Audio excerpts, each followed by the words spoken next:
Hi అండి, welcome to my channel. అందరూ బాగున్నారా? ఈరోజు మేము మీకు చూడండి, ఇక్కడ సగ్గు బియ్యం వడియాలు ఎంత క్రంచీగా ఉన్నాయో చూడండి. ఈ సగ్గు బియ్యం వడియాలతో పాటు ఇవి రవ్వ వడియాలండి.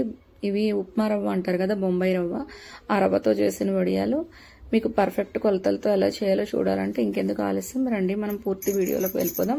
ఇక్కడ మేము 2 గంటల ముందు సగ్గు బియ్యం ఒక చెంబు తీసుకుని నానబెట్టామండి. 1x6 అండి, అంటే ఒక చెంబు మనం సగ్గు బియ్యం తీసుకున్నాం కాబట్టి 2 గంటల ముందు అందులో 2 చెంబులు నీళ్లు వేసి నానబెట్టామండి. ఇక్కడ 4 చెంబులు నీళ్లు మరగపెడుతున్నాము, అంటే టోటల్ 6, 2 ప్లస్ ఈ 4 6 అండి.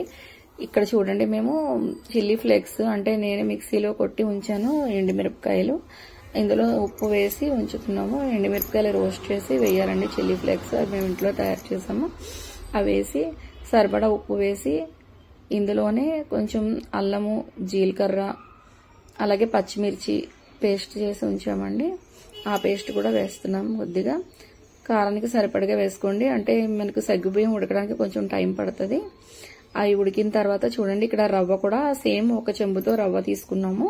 అలాగే రవ్వ కూడా ఈ చెంబుతో మేము 2 నానబెట్టడానికి నీళ్లు వేసి రవ్వ ఉంచాము. రవ్వ అప్పటికప్పుడు చేసేయచ్చండి, వెంటనే నానిపోతుంది, నానబెట్ట అవసరం లేదు. ఇక్కడ అలాగే 4 చెంబులు నీళ్లు చూడండి ఇందులో వేసి అల్లం, జీలకర్ర, పచ్చిమిర్చి పేస్ట్, అలాగే టమాటా కూడా పేస్ట్, 2 టమాటాలు పెద్దవి పేస్ట్ చేసుకుని ఉంచుకున్నామండి. అవి కూడా వేసేసాము.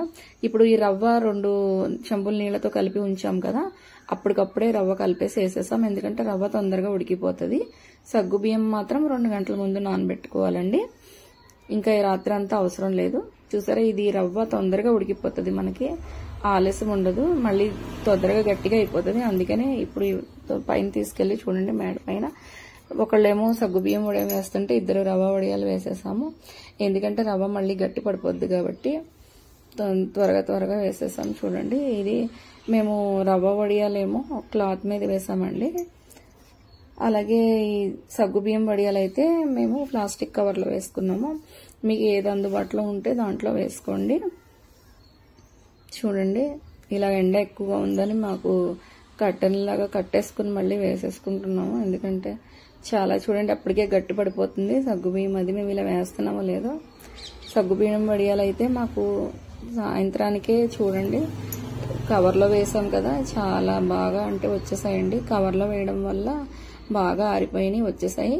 కానీ ఇవి క్లాత్లో వేసాము మేము రవ్వ వడియాలు. దీనికి వాటర్ వేసి వెనక్కి తిప్పి క్లాత్ వాటర్ జల్లేసి ఒక 10 మినిట్స్ ఉంచామండి. 5 మినిట్స్ తర్వాత తీసినా తొందరగా రావట్లేదు. మళ్ళీ 10 మినిట్స్ పెట్టి మళ్ళీ తిప్పితే అప్పుడు వచ్చాయండి. ఇవి మళ్ళీ మేము 2వ రోజు ఆరబెట్టాము, ఎందుకంటే ఇది వాటర్ జల్లాము కాబట్టి మెత్తగా అయిపోయింది. వాటర్తో కాటన్ క్లాత్లో పెట్టాము కాబట్టి ఇవన్నీ తీసి మేము మళ్ళీ 2వ రోజు ఆరబెడితే చాలా పర్ఫెక్ట్గా వచ్చింది అండి. చూడండి, ఇవి సగ్గు బియ్యం వడియాలు క్రంచీగా ఉన్నాయి, అలాగే ఇవి రవ్వ వడియాలు. Thank you for watching. మీకు నచ్చితే మీ ఫ్రెండ్స్ అండ్ ఫ్యామిలీతో షేర్ చేయండి. ఎలా వచ్చాయో మీరు చేసుకుని కామెంట్ చేయండి. ఛానల్కి సబ్స్క్రైబ్ చేయండి. Thank you for watching. Bye.